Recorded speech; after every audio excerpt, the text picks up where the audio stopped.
Bem-vindo de volta à Central das Escrituras. Eu sou Lynn Hilton Wilson E eu sou Jack Welch. e hoje vamos falar sobre os capítulos 30 e 31 de Alma. Chegamos a um ponto interessante. É bem o meio do livro de Alma. E acabamos de ler as maravilhosas experiências missionárias dos filhos de Mosias, que levaram milhares de lamanitas a se unirem às tradições de Leí e a aguardar ansiosamente a vinda de Cristo. E então temos um anticristo que é Corior, e em seguida, no capítulo 31, lemos sobre o trabalho bem-sucedido de Alma junto aos zoramitas mais pobres. Não teve conversa com os zoramitas ricos. Encontrarmos Corior no meio desse capítulo é algo interessante. Não apenas por ele estar bem no meio do livro, mas porque entre essas duas histórias missionárias há um evento, uma celebração muito importante.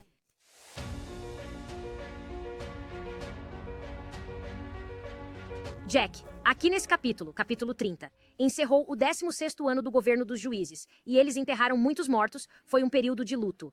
Então, no versículo 6, temos o 17º ano do governo dos juízes. 17 mais 33. É o período que vai até o rei Benjamim. É o 50º ano.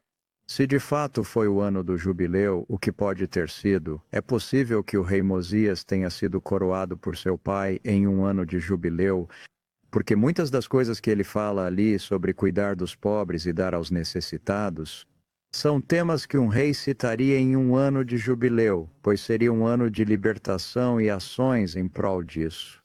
E assim, a soma desses 33 anos, contados cuidadosamente, chega ao ano do jubileu, o reinado de Mosias, e então teríamos o 17º ano mais os 33, dá o 50º ano.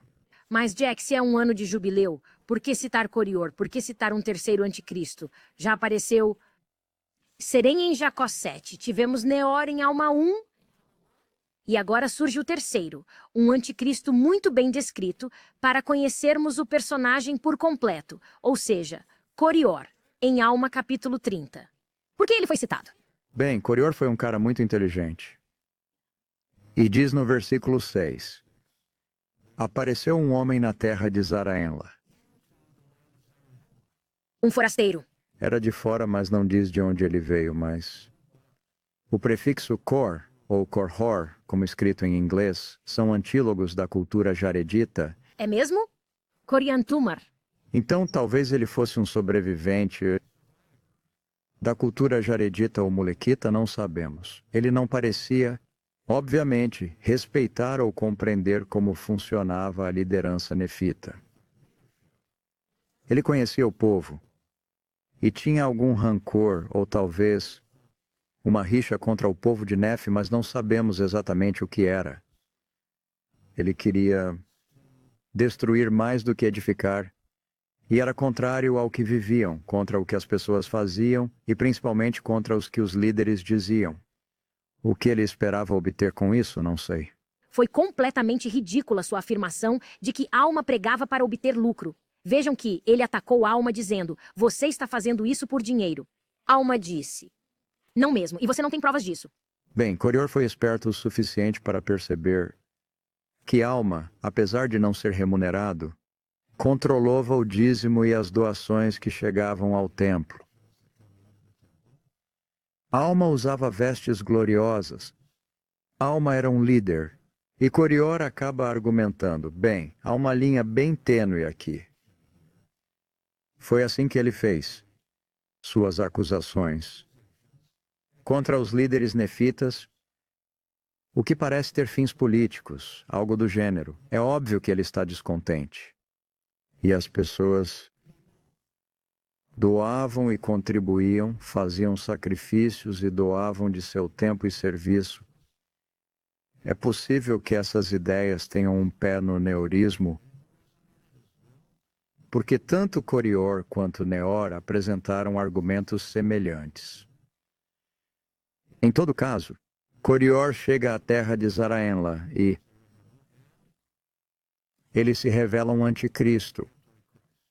Isso significa que ele realmente negava que o Messias viria. Mas ele vai além disso, chega a dizer que não existe um Deus. Pelo menos foi o que ele argumentou. Sim, versículo 13. Por que vos submeteis a semelhantes loucuras? Por que esperais por um Cristo? Porque nenhum homem pode saber de qualquer coisa que esteja por acontecer. Ele negou as profecias. Negou mesmo, e Neor. Ele foi bem evasivo quanto à doutrina de Cristo. Isso está no capítulo 1 de Alma, lembram? Agora, Corior leva isso a algo muito mais drástico. Até mesmo do que Serém. Antes dele, Em Jacó 7. em Jacó 7, ele não negou a Cristo, mas tentou fazer com que Jacó negasse. Ele queria a lei de Moisés e disse: eu não acredito no futuro. Então, ele tem novamente uma resposta mais detalhada. Mas Corior não foi detalhista, foi direto ao ponto e apresentou fortes argumentos contra a religião nefita, contra a teologia, contra qualquer crença em Deus. O 16 diz: isso é efeito de uma mente desvairada, e esse transtorno de vossa mente é resultado das tradições de vossos pais, que vos induzem a acreditar em coisas que não são verdadeiras. Ou seja, Corior foi inteligente o suficiente que usou até mesmo a psicologia. Ele usou um argumento psicológico aqui, que quando temos experiências espirituais, seria apenas o corpo tendo algum tipo de reação frenética, e isso seria algo natural. Então, Corior era um naturalista. Sem dúvida. E é muito interessante analisar esses ensinamentos de Corior.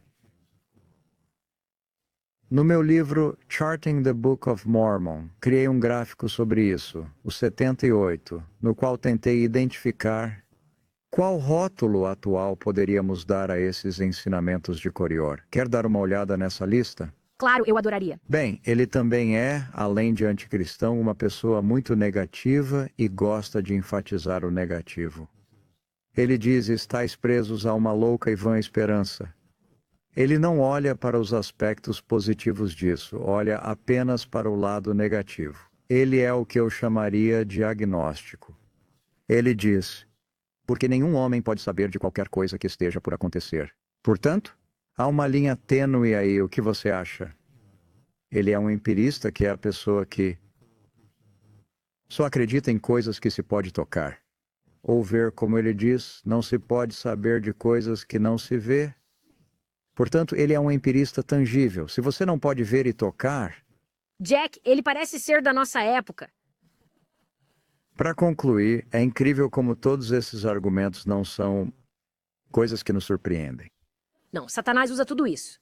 Sim, de fato, Corior veio com um arsenal muito elaborado de reações naturais ao Evangelho e às coisas espirituais, e ele passou muito tempo pensando sobre elas.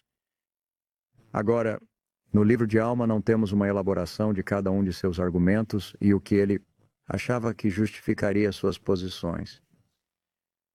Mas temos essas ideias. Sofisma é uma abordagem das coisas em que o homem é a medida de todas as coisas, como ensinava Protágoras. Ele era um sofista. E o homem se sai bem nesta vida de acordo com a administração da criatura, dizia ele. Sim, está no versículo 17. Cada homem prospera segundo sua aptidão. E isso é uma espécie de naturalismo. Se você for apto, ou quanto mais apto for, mais prosperará.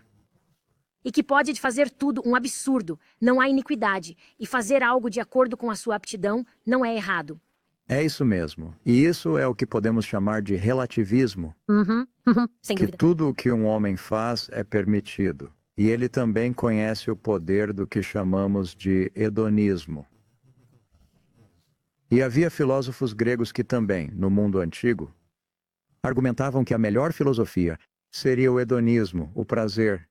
Está no versículo 18, induzindo muitos a cometerem devassidão, dizendo-lhes que quando o homem morria, tudo se acabava.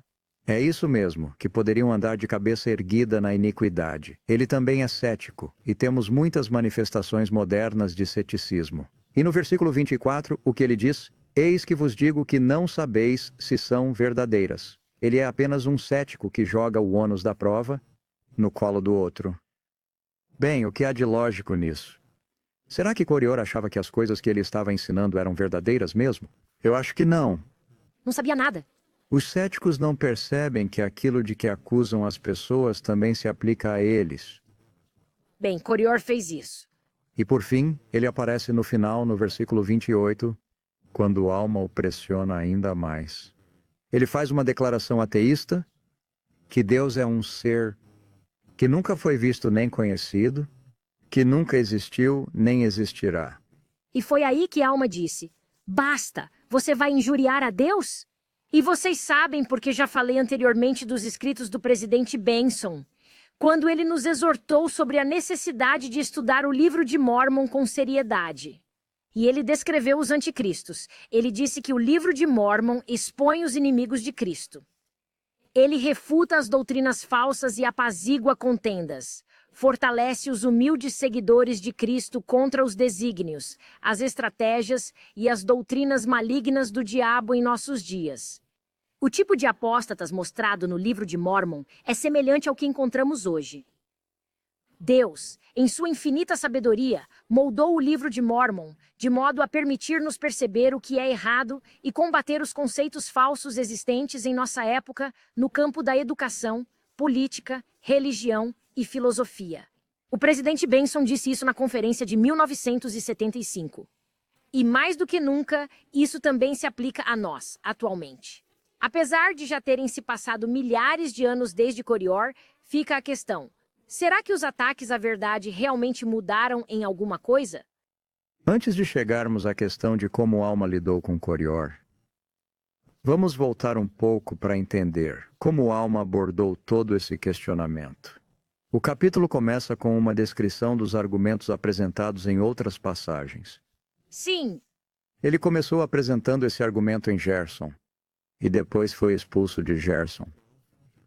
Sabe, achei isso interessante porque no Velho Testamento havia apenas um sumo sacerdote para toda a Israel, mas aqui havia um sumo sacerdote para cada cidade. E amarram Corior e o levam a Zaraenla para comparecer diante de Alma. É como ir até o chefe do chefe, que seria o sumo sacerdote. Isso mesmo. Porque ele estava negando a Deus. E por que levariam a questão para ser julgada perante o juiz da instância superior em outra cidade, lá em Zaraenla? Bem, o advogado é você, conta aí. Falei bastante sobre esse caso no meu livro Legal Cases in the Book of Mormon. Portanto, quem quiser poderá ler todos os detalhes nele. Mas, basicamente, isso seria um teste do escopo da lei do rei Mosias, que dizia que as pessoas poderiam acreditar no que quisessem. Havia liberdade religiosa, e uma lei semelhante foi adotada na terra de Nefe. Pelos antinefileitas.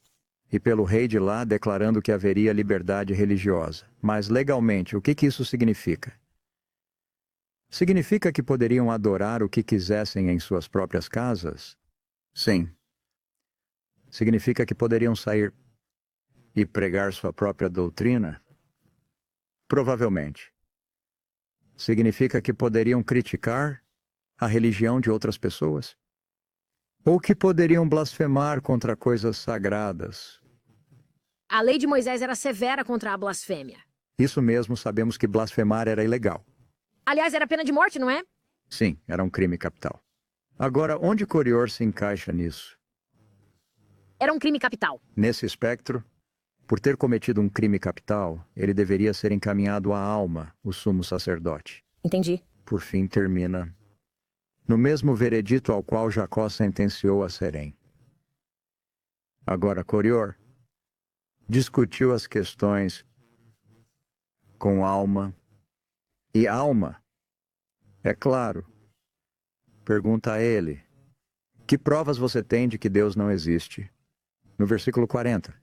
E Alma diz: olha, eu tenho várias evidências, testemunhos de que Deus é verdadeiro. Eu adoro isso. Ele rebate querendo saber o que o outro sabia.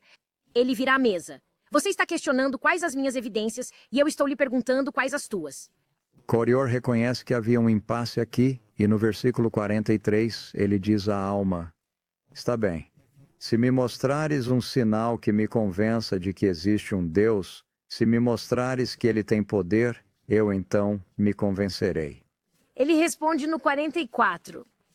Quando tens o testemunho de todos estes irmãos, assim como o dos santos profetas? Sim, até mesmo a terra e tudo que existe sobre a sua face, sim, e seu movimento. Ele cita até o movimento dos planetas. Todas essas coisas são evidências de um Criador Supremo. Ele sente que há muito mais evidências de que exista um Deus e que Corior não tem no que se apoiar. É isso mesmo, e Alma de fato diz. São sinais suficientes. Por que deveria lhe dar Foi outro? exatamente isso que ele disse. É verdade. A propósito, como você disse, oferecendo todo o mundo, o cosmos, os céus. Temos que lembrar que as pessoas observavam as estrelas na antiguidade. Elas usavam as constantes das constelações, das estrelas e das estações e mantinham registro dos dias e anos. Eles observavam os céus e podiam ver que tudo é incrível, o mundo em que vivemos e os céus acima de nós. E a astronomia hoje em dia nos dizendo ainda mais. Joseph Smith falou sobre mundos sem número, e estamos vendo agora mais longe do que nunca com telescópios que estão nos levando a lugares onde pensávamos que nada existia, e há muito mais lá fora.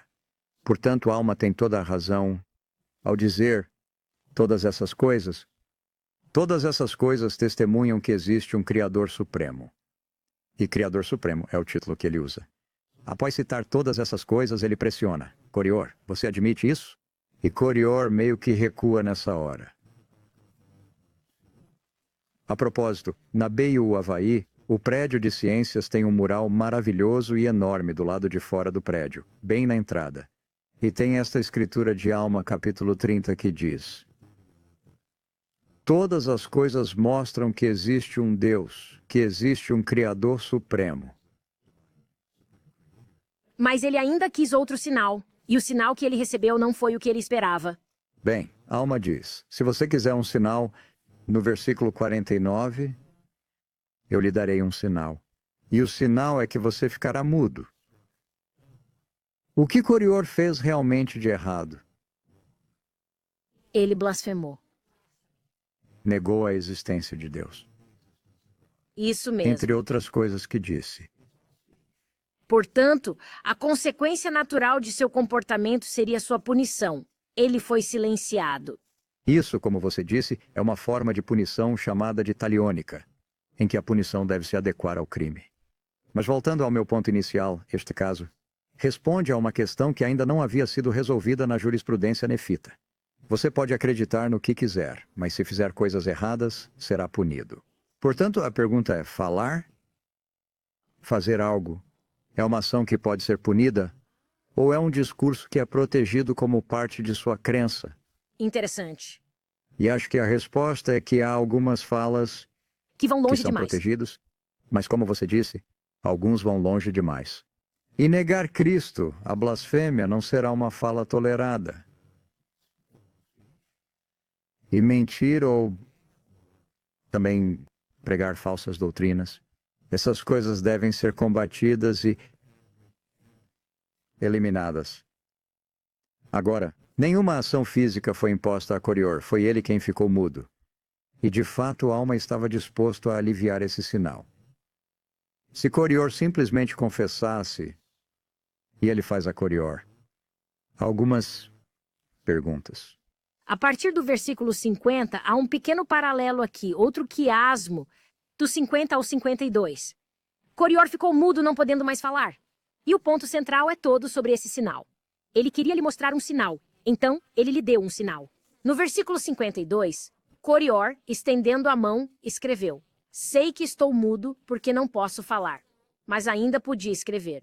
Ele ainda será capaz de falar por meio da palavra escrita. E é assim que ele faz sua confissão. Por meio da escrita. No versículo 53, ele afirma que o diabo veio até ele e o enganou, fingindo ser um anjo. Então, por que a maldição não desapareceu nessa ocasião? Porque ainda não dava para confiar nele. Ele iria voltar a ensinar coisas erradas. Alma era o sumo sacerdote.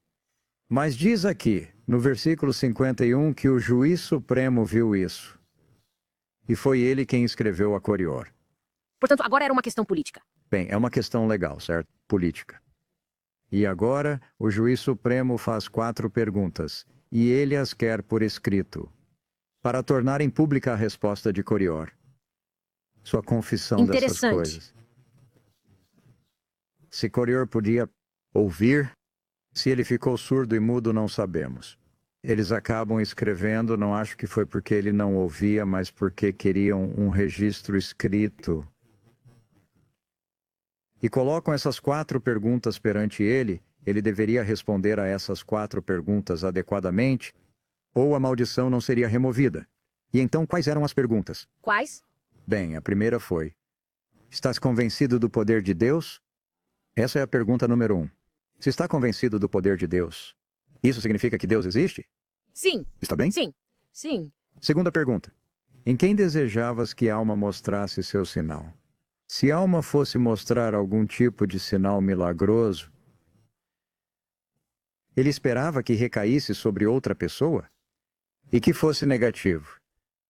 Mas fosse o que fosse, você não imaginava que recairia sobre você? Vamos descobrir. Você reconhece que trouxe isso sobre si mesmo. A pergunta número 3 é: quiseras que tivesse afligido a outros para dar-te um sinal? Então, além da segunda pergunta, reconhecendo sua responsabilidade, você acha que outras pessoas deveriam ser envolvidas nisso? E a quarta pergunta: eis que ele te deu um sinal e agora continuarás a duvidar? Você vai parar de discutir e de falar o que tem falado entre o povo? Portanto, na resposta de Corior, ele responde a todas essas 4 perguntas? Não. Não. Certo. Corior então escreve: primeiro, sei que estou mudo porque não posso falar. E essa foi a maldição que ele recebeu. Versículo 52. E ele admite: sei que nada, a não ser o poder de Deus, poderia fazer-me isto. Ok, ele admitiu. Sim, e eu sempre soube que existia um Deus. Aí está ele admitindo Jack. Ele admite isso, que existe algum tipo de Deus, mas agora ele ainda vai tentar por toda a culpa no diabo. A culpa não foi minha. Ele usa a desculpa. Mas eis que o diabo me enganou porque me apareceu dizendo Na forma de um anjo, diz ele. que todos se perderam. Versículo E 53. ele relata que foi ensinado a dizer ao povo que Deus não existe.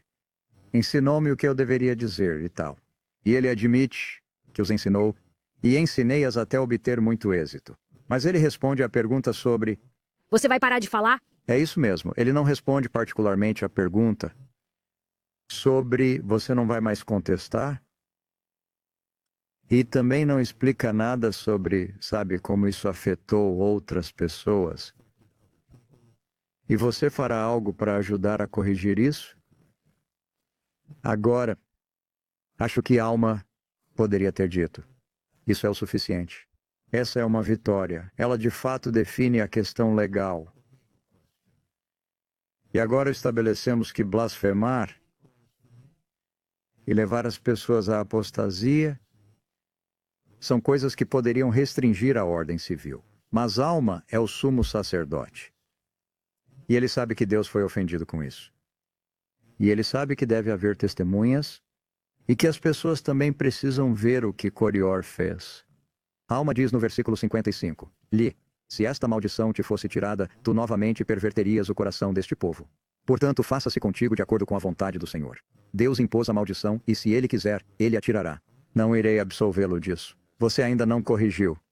Mesmo que tenha explicado as coisas, você não se arrependeu e não passou pelo processo de ser perdoado de seus pecados e transgressões. E a alma sabia muito bem o que isso significava. E sim, se quiser, podemos lhe contar mais sobre isso, Corior. Interessante. Então vejo que foi isso que aconteceu e, como consequência, ele foi expulso. E lembrem que é possível que isso tenha sido um ano de jubileu. Agora, o que eles faziam no ano do jubileu? Eles tinham um bode expiatório que receberia todos os pecados e seria expulso. Entretanto, não estou dizendo que Corior era esse bode expiatório.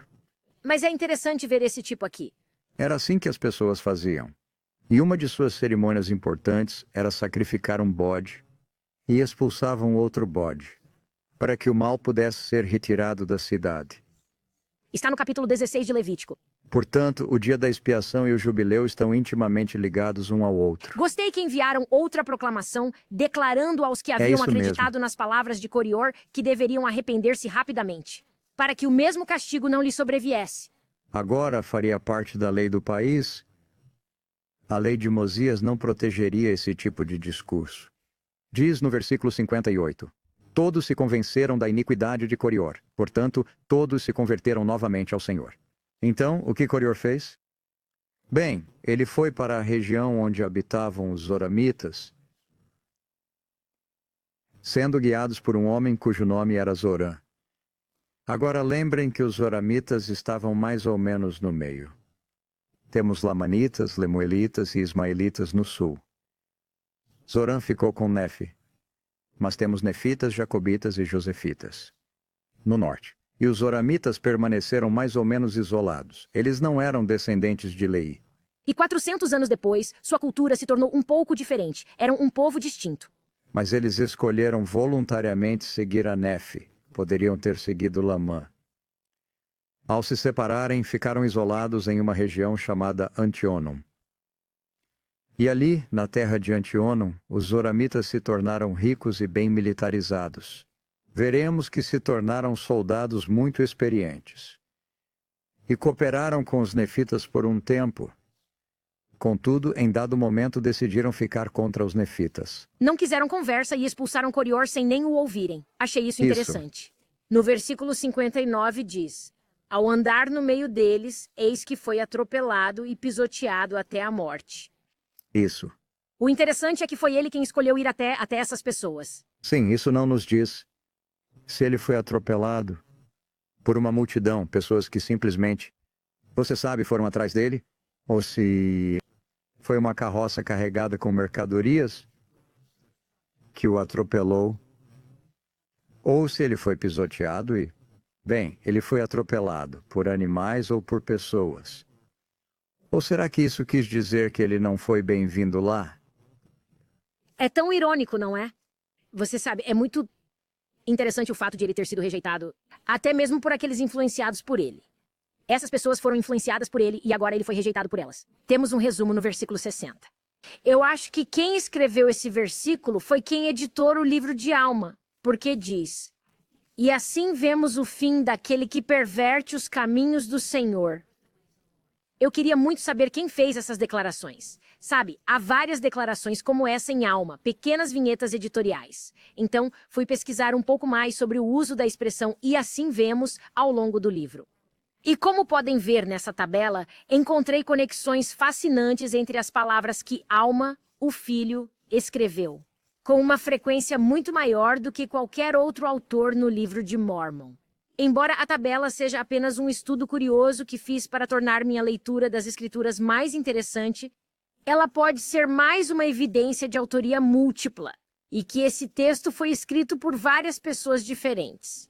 Cada livro é completo e independente, e embora tenhamos registros que remontam a Leí e ao rei Benjamim, vários autores compilaram esse livro. Novamente, é um livro de Deus. Ele não foi escrito no século XIX por um indivíduo. Isso é absolutamente verdadeiro. E não foi escrito apenas por pessoas que viviam no mundo do século XIX. O que estamos falando aqui nesse caso de Corior se encaixa tão bem na jurisprudência antiga, na lei de Moisés, em coisas que somente uma pessoa, como o sumo sacerdote, ou como o juiz supremo de uma nação que conhecia muito bem a tradição, teria incluído uma história como essa, porque foi um evento real. E o presidente Benson disse que elas estão ali para nosso benefício, porque é uma testemunha em nosso tempo, e podemos identificar as falsidades com a mensagem da história de Corior hoje em dia. Mas seguimos ao capítulo 31.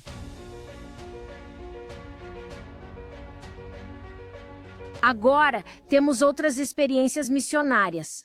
Alma vai até os Zoramitas e leva mais pessoas com ele. Ele levou 7 companheiros consigo, 3 dos filhos de Mosias. Ele foi até Meleque buscar seus bons amigos Amuleque e Zesrom, que havia conhecido de seus esforços missionários anteriores.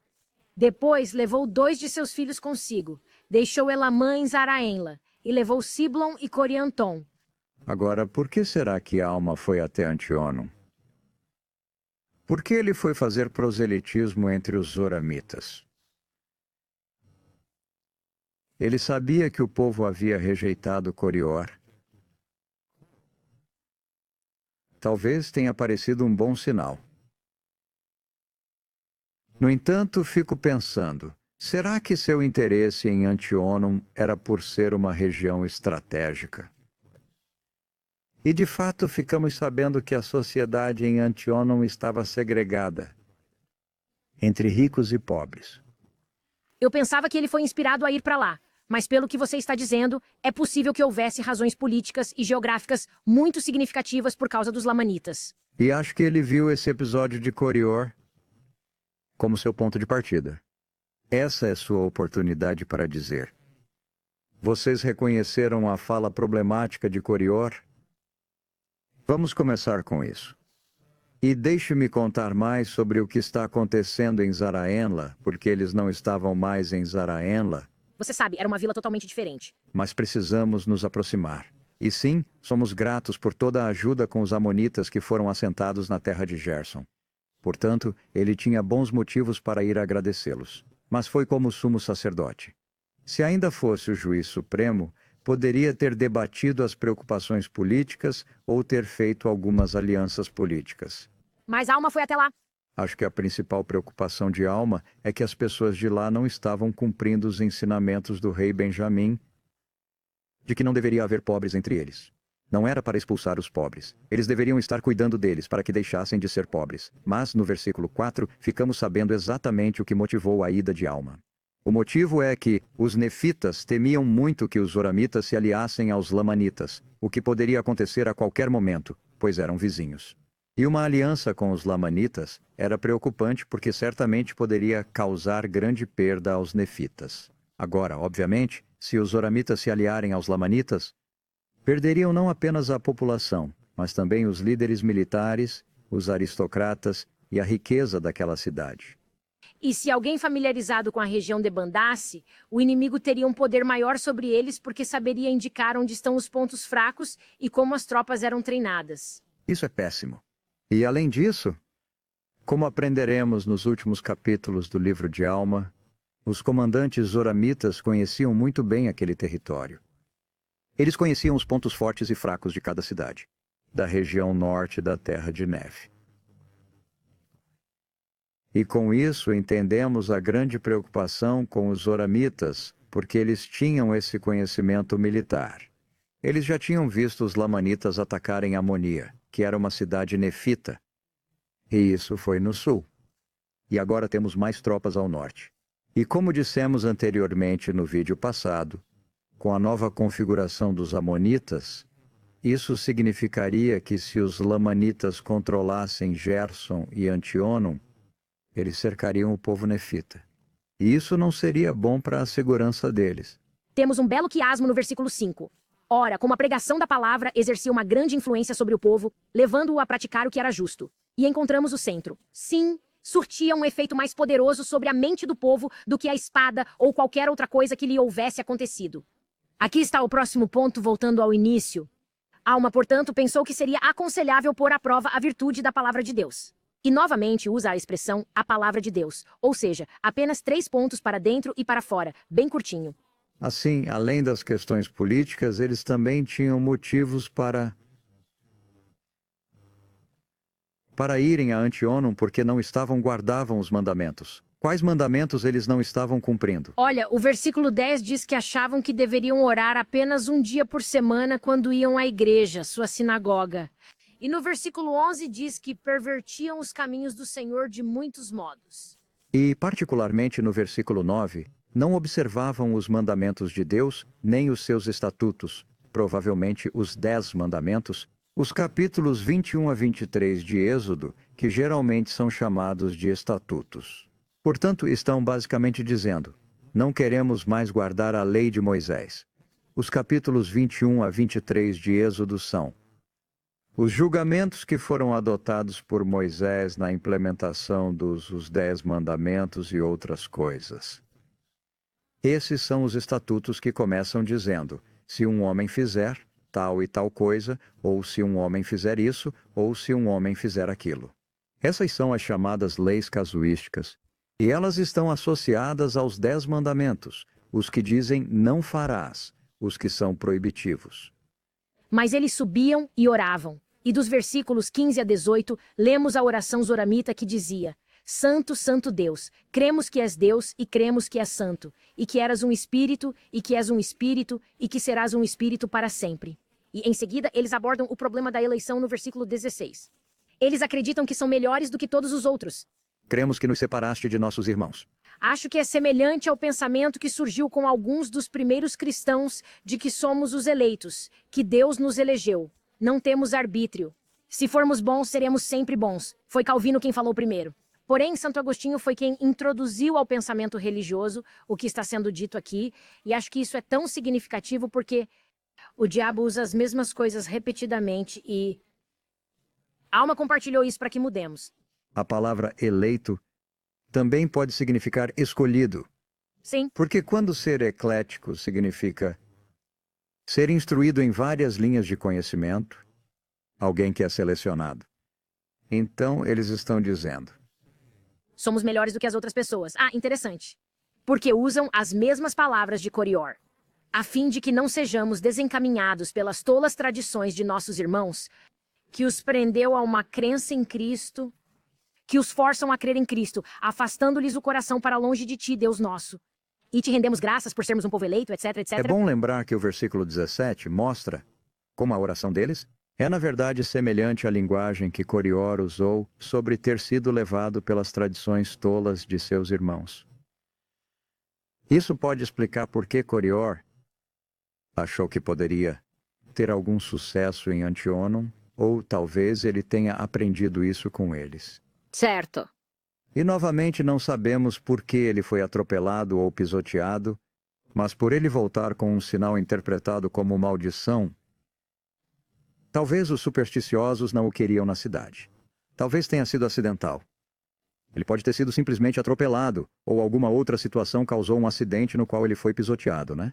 O que quer que tenha sido mostrou que Corior não foi aceito, e sabemos que as palavras dessa oração perturbaram a alma. Algo interessante é que eles oravam em cima de um púlpito chamado Rameumpton. O que essa palavra significa? Sim, em hebraico, ela tem um significado muito importante, pois é dito que significa púlpito sagrado. Sim, e a palavra hebraica Ram significa lugar elevado. Portanto, seria uma plataforma distinta e acima dos outros. Vamos à oração de alma.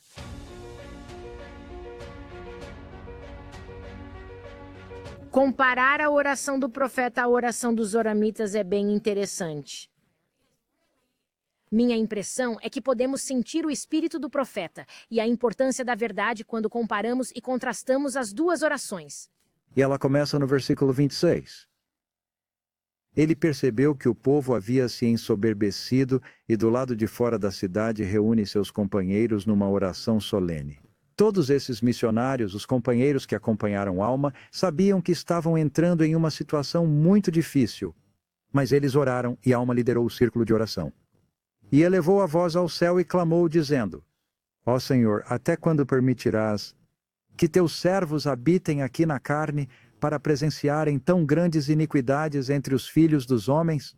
Aqui a palavra Senhor eu entendo que significa Jeová, porque então ele muda. Eis que, ó Deus, ou seja, Elohim, e então temos 3 orações, suplicando a ajuda de Elohim.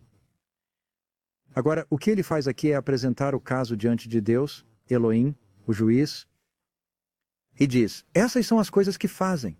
Eles se achavam, eles se ensoberbeceram em orgulho, suas vestimentas são custosas, e não permitem que os pobres falem, e dizem que são os escolhidos, e dizem que o Senhor lhes fez saber que não haverá Messias. Ele usa ó Senhor Deus no 30. Ele troca porque quer ter certeza de que o Senhor Deus está ouvindo aquela prece. No 30, ó Senhor Deus, até quando permitirás que exista tal iniquidade e infidelidade? Ó Senhor, dá-me forças. Ó Senhor, meu coração está extremamente aflito, consola minha alma em Cristo. Ó Senhor, concede-me forças para suportar com paciência. Versículo 32. Ó Senhor, conforta minha alma e faze com que eu tenha êxito. E ele cita os nomes de seus companheiros em seguida. Ó Senhor, consolarás suas almas em Cristo. Versículo 34. Ó Senhor, permite que tenhamos êxito. Ele está dizendo a mesma coisa várias vezes. Então ele termina a oração no versículo 35. Com mais 2, ó Senhor, suas almas são preciosas. Dá-nos, portanto, ó Senhor, poder e sabedoria para trazermos esses nossos irmãos novamente a Ti. Foram quantos, ó Senhor? Acho que 10. E assim, nessa oração solene, o sumo sacerdote invocou o nome de Jeová 10 vezes, que é exatamente o número de vezes que, de acordo com a tradição judaica, o sumo sacerdote mencionaria em voz alta o nome de Jeová no dia da expiação. E agora ele está oferecendo a expiação aos oramitas com essa oração. Acho que isso é muito poderoso. E como poderiam saber disso durante a tradução?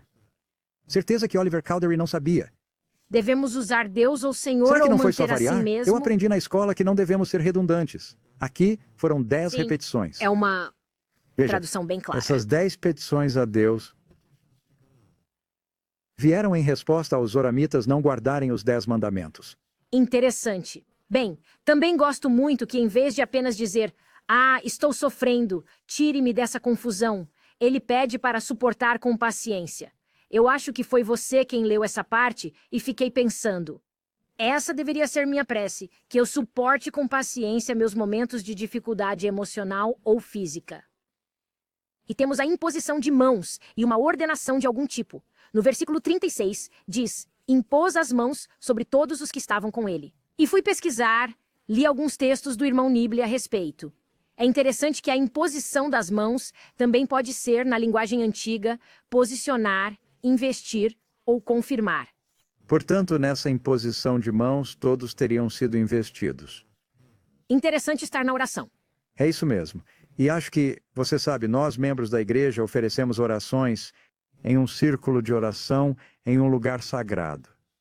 E diz que ficaram cheios do Espírito Santo, e o Senhor respondeu à oração de alma no 38. E o Senhor proveu-os de tudo, para que não tivessem fome, nem tivessem sede, sim, e deu-lhes força, para que não padecessem qualquer espécie de aflição que não pudesse ser sobrepujada pela alegria em Cristo. Ora, isso aconteceu por causa da oração de alma, e isto porque havia orado com fé. Nunca cansarei de falar sobre o poder da oração, especialmente da oração com fé. E como os missionários costumam fazer, eles simplesmente foram em frente. No versículo 37, não pensando no que iriam comer ou no que iriam beber, nem no que iriam vestir. E eles não sabiam quando voltariam, mas foram em frente. Eles não carregavam muitos suprimentos. Foram apenas com a força do Senhor. E assim, na próxima semana, ouviremos o que aconteceu nessas missões. Leremos sobre sua preparação, e que grande parte do sucesso de uma missão é a preparação espiritual. E esses 8 companheiros estavam espiritualmente preparados, e nós podemos enfrentar nossos desafios se também estivermos espiritualmente preparados. E assim como Alma testificou de Cristo, nós testificamos que Cristo é o Salvador e Redentor.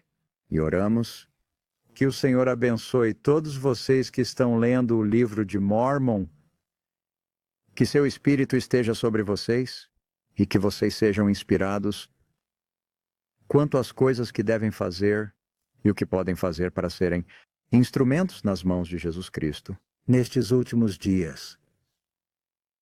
É para isso que o livro de Mórmon veio nos ajudar, a nos ajudar a conhecer seu amor, sua bondade e para realizar muita retidão.